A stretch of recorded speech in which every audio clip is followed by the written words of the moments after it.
Hi folks, it's Mark here from Newbie Prepping. So, as you see, I'm in the van. It's not what I wanted to do. The location what I chose to do was a really nice place. But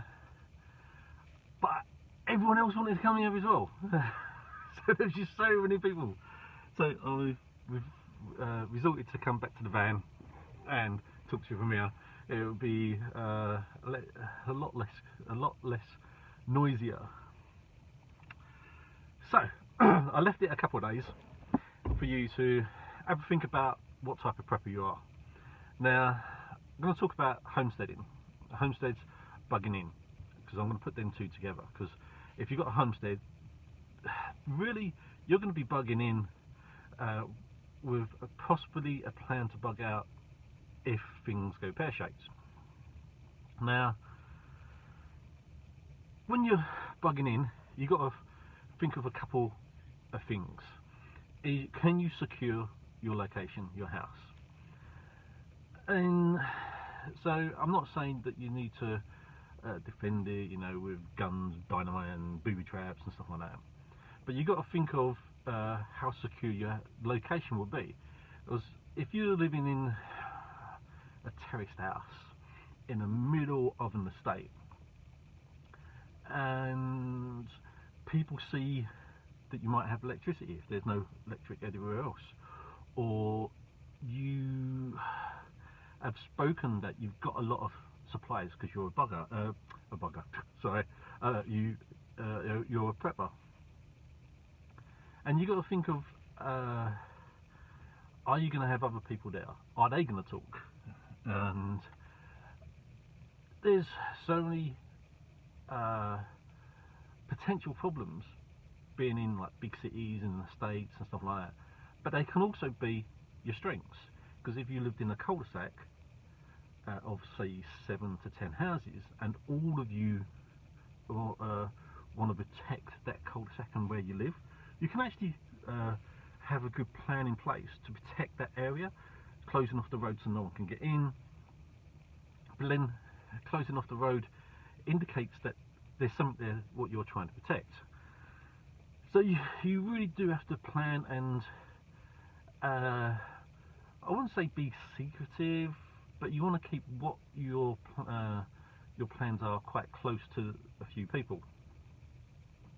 Now when it comes to stuff what you're going to need, you've got to look at your personal family and potentially other people that's coming in. Is there medical conditions? So if someone's sorry, I'm just moving this down, asthmatic, you're going to need inhalers.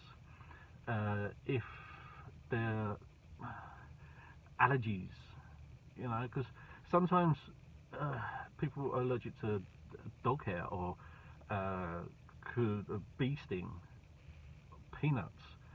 So there's quite a lot of allergies what potentially you could start bringing in, or someone else has brought in, and not knowing someone else is an allergy. So you're going to need tablets or the EpiPen, medication for anything more serious, storing it, and stuff like that. So think about your medication, what you're going to need. Also, depending on what is happened, so if there's like a blackout electricity, you know, what sort of electricity, oops, sorry, we'd like to come back on, what sort of electricity supply do you think you're going to need? Now some people might have solar panels, so they can probably have like their own battery pack or power source in their homes now, and so many people are turning to having solar power on their roofs.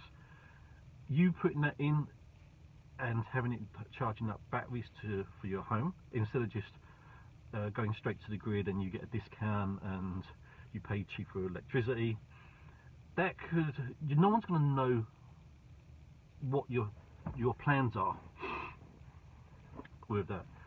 But what about water? You know, if the electric's gone out, you're not the pumps pumping the water through your pipes are probably not going to work. Also, heating, similar sort of problem. So there's quite a lot of stuff you have to really think about. Now, I know in England and Wales, I don't know if it's properly had effect, but I know that there was banning log fires. So how are you going to heat if you're not allowed a log fire anymore and you're reliant on electric and gas? And that will also go for a lot of things. So there's a lot of things, sorry, twice there, what you do need to think about when you're bugging in, you know, having the correct supplies. So we always say a minimum of 3 months to a potential 2 years. Now I know that seems a long time to prep for, but it's not that hard, because if you think that having space for your preps, so if you had a dedicated room, now I know Rich has a dedicated room for his supplies, and he would have everything in that room, and if people come around he could lock the door so no one can see it, and everything's there. So if he needed to bug in first of all, he could do, yeah, because he's got his supplies there. And then once that's starts dwindling down, and the time is right to meet up, we would meet up at a designated location, and he would just take what he needs for that journey, because he would have drops along the way. So when you're looking at bugging in, you've got to think of having storage. Think about how you're going to store what you're storing. There are plastic containers, which are really good, because these ones will actually seal and are, I'm not going to say they're waterproof, but they're certainly water resistant, so you're not going to get things in there damp. And some of the clothes shops have them little packages what they put in to the boxes to stop the dampness. Get a couple of them, throw them in there. They're not going to do no harm. Obviously don't eat them. You'd have your pastas, rice, and a packet of pasta would last quite a while. Same as packets of rice. Obviously I'm not talking about the little tiny ones. Obviously I'm talking about a kilo of rice. Now each meal is approximately 200 grams for a meal. You would supplement it, getting the right word here, with other stuff, you know, like tuna.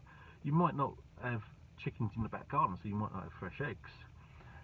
But think about if you've got a freezer full of stuff and there's the potential of the electric going out, use the stuff in the freezer before the stuff in the cupboard.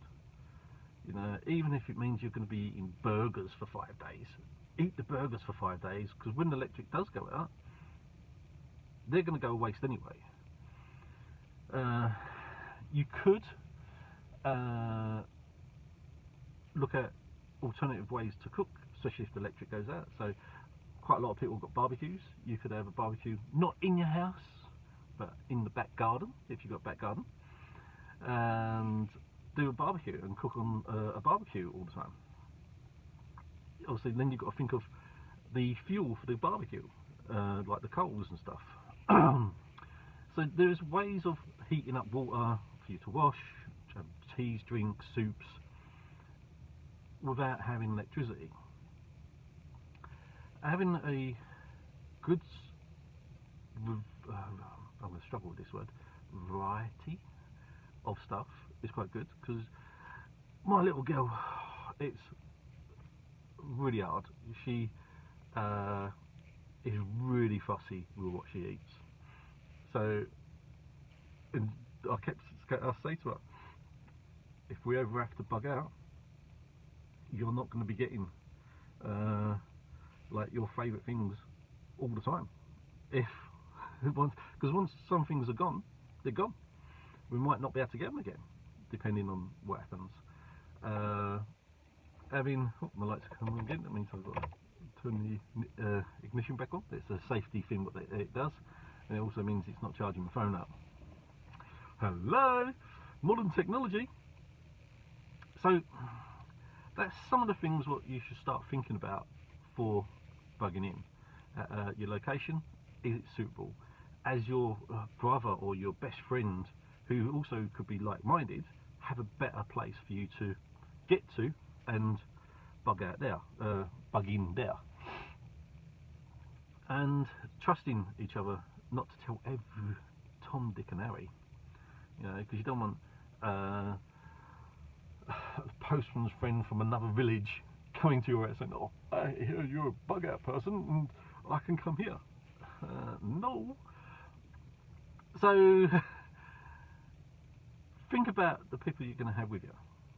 Think about your location. Who's got the better house to bug in? And obviously then you're going to have to think about getting there, obviously. Which shouldn't be too hard if you live quite close together. Unlike me and Rich, where we're living, it's like you got the Irish Sea between us. But we've got a plan so we can get back together again. And just build on it, you know, practice, you know. If it's a nice day, have barbecue, you know, and say, right, I'm going to boil some water on the barbecue, see how that goes, you know. I'm not going to say start a fire in your house, because who would do that? But practice and learn from your mistakes while you can, because it's not as important now if you make a mistake. If you come to the time when you have to do it and you're relying on something and you forgot to buy coals, there's no coals left, all you got is a barbecue, what are you going to put on, what are you going to burn? Have you got wood to burn? Obviously I'm not going to say break up your furniture, but you're going to have to think about stuff what you generally don't think about, you know. When it comes to toiletries, everyone just thinks of toilet paper, and you go out, you know, any problem around the world, you go out and first thing what sells out is toilet paper. Okay, you know, but then there's other things what you could, like what you would need. Now for women, obviously tampons would be important. Baby wipes, if you've got a baby, nappies. It always seems to be toilet rolls that run out. It's like, oh, I want to do it in comfort. Do you know what I mean? So we'll talk about that one when we bug out, but this isn't about being in the house. Think about solar panels, as I said. There's plenty of things to think about, and again, there is so many channels doing stuff about bugging in, and a lot of them actually do it because that's what they're doing, and they will be a lot better at going through like in fine detail of what you need. There could be stuff what I've overlooked. Now down below there's loads of links as normal. Obviously, as I said, I'll put in links what I get leading up to the video and on the day, but so they will be quite relevant. And so I've put in, there's some links about robots again. Neuralink, you know, they've gone to human trials, and obviously I'm not saying these are things for you to worry about, but these are always things about things out in the world what you might not noticed, might not have heard about. Robots, it's always been developed. There's always going to be something what they're developing to make life easy.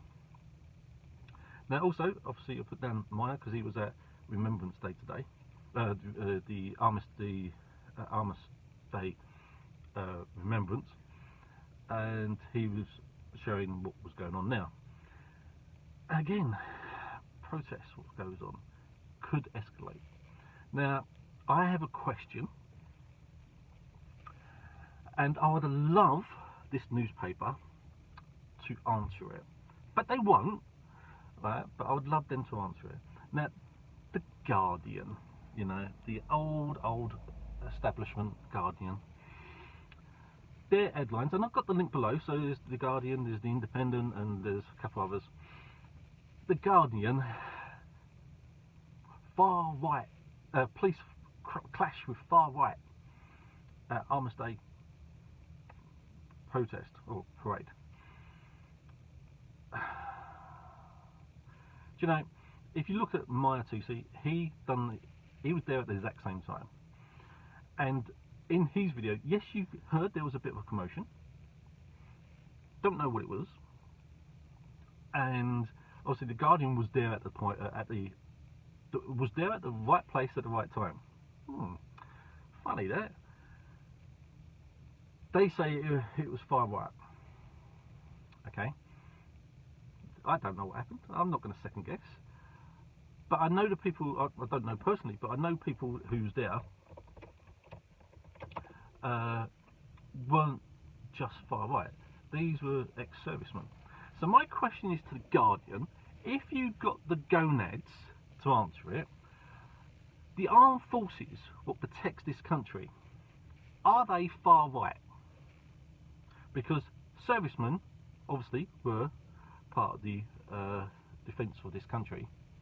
So are you saying that our British Army is far right? Because, you know, you're classing them all being far right, who was there today. So answer that, Guardian, if you've got the gonads to do that. You know, if you say yes, shame on you. And obviously if you're going to say no, then you can't say a lot of people there were far right. You know, have a bit of integrity in your reporting. You know, it was a scuffle. No one got arrested at that point. I don't know if anyone got arrested afterwards, but that's down to the police today. There is also a couple of things. I've got an iPad just here, so I'm going to check. Oh, the digital wallet. So that's is more in effect in Europe now, and obviously their plan is to limit the amount of cash what's around and make it illegal for you to spend more than €1,000 in a transaction with cash. Trying to get the wording right, because I don't want someone saying you're fake news. It's not news, it's just my opinion, and letting you know what's going on. Obviously I've linked in about the Bank of England with the digital wallet, because obviously I know the government would like us to go digital more so than cash. I understand that it will save a lot of money, but with some of the things what they can do with it, it's a bit suspicious, but that's here, there and everywhere. Neil McCoy, I hope I've got your name right, he's put up a thing about AstraZeneca, that great pharmacy. They are being taken to court over the jibber jab, what was given out, and the side effects of it to this one guy. And also I've linked in another thing about the BMJ regarding this court case. Yay! Someone's finally gonna get how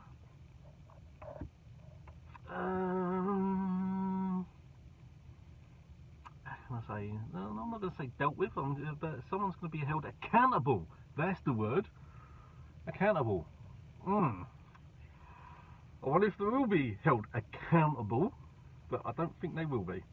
Also, there's Mahyer Tousi covered about some protests. Obviously, the protests what were happening due this week with a veteran selling poppies. Very sad to see that a 75-year-old man was punched and pushed and stuff by youngsters. It's not nice, it's not respectful, guys. You know, have a bit of respect for the elderly. There's a lot of words that I can use for you, and none of them are polite.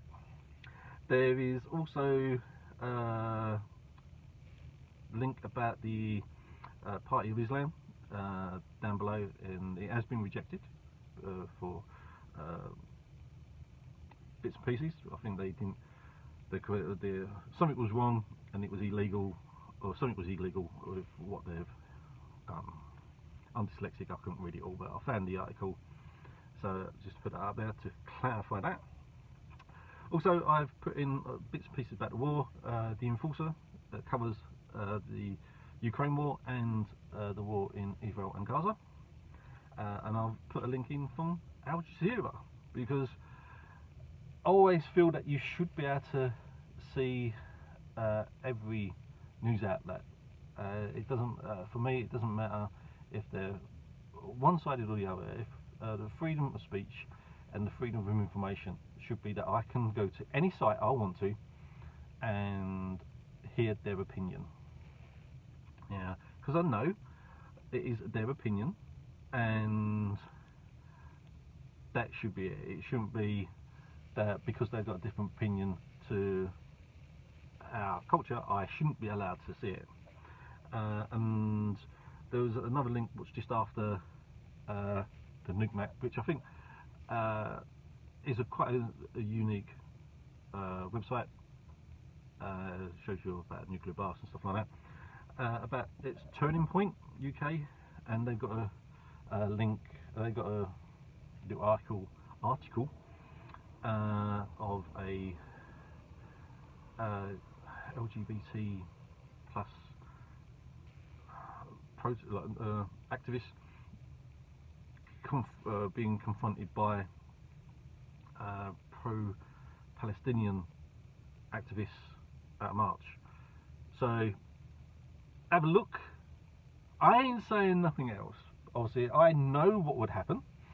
So again, the lights. It knows I'm coming to the end. But again,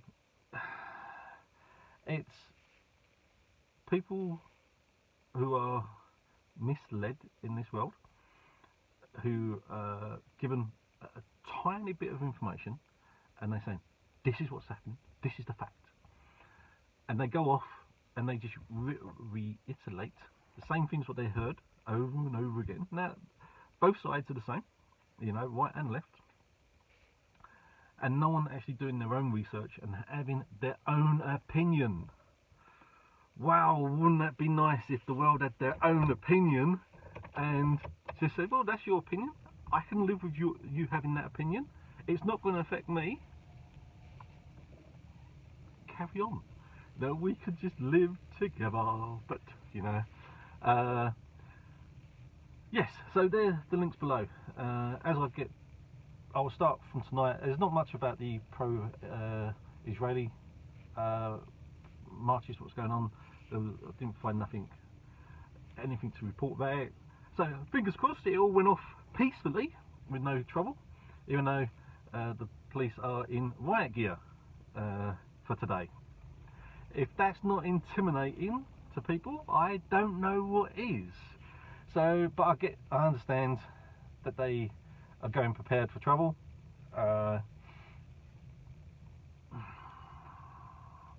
You know, sometimes the way people dress can incite trouble.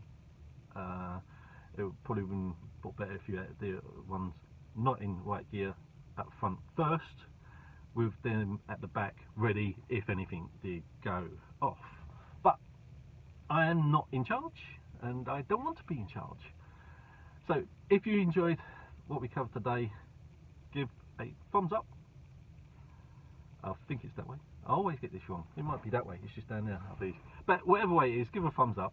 I'm going to get used to this. I am getting a video editor, so I'll be able to do this not in one take, and add our intro back in. Obviously, the old phrase, old dog, new tricks. Yeah, it's going to take me a little while, because I am a bit of an old dog. I had a bit of a trim from the last one, but yeah, I will try.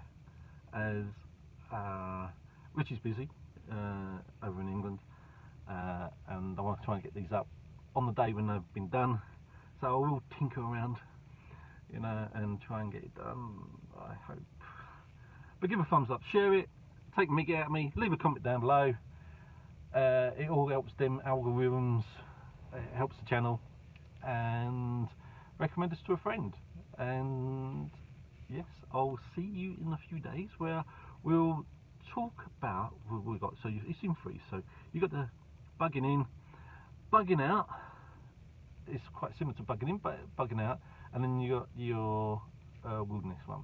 So you got the two different types. So the bug out one would be you're bugging out to a location, which generally is not a house. So that's how I'm breaking these down. So one's a house, homesteads. Next one, what I'll do would be bugging out to a location, and obviously the third one would be like the wilderness one, which is similar. So they all link, but they are different because each one is not guidelines, but each one focuses around one area, and they do overlap. But you know, enough said. I'll explain it next in a few days. So leave a comment down, let me know what type of prepper you are. Any questions, please throw them down there, and I will see you next time. For now, keep training, keep safe, bye.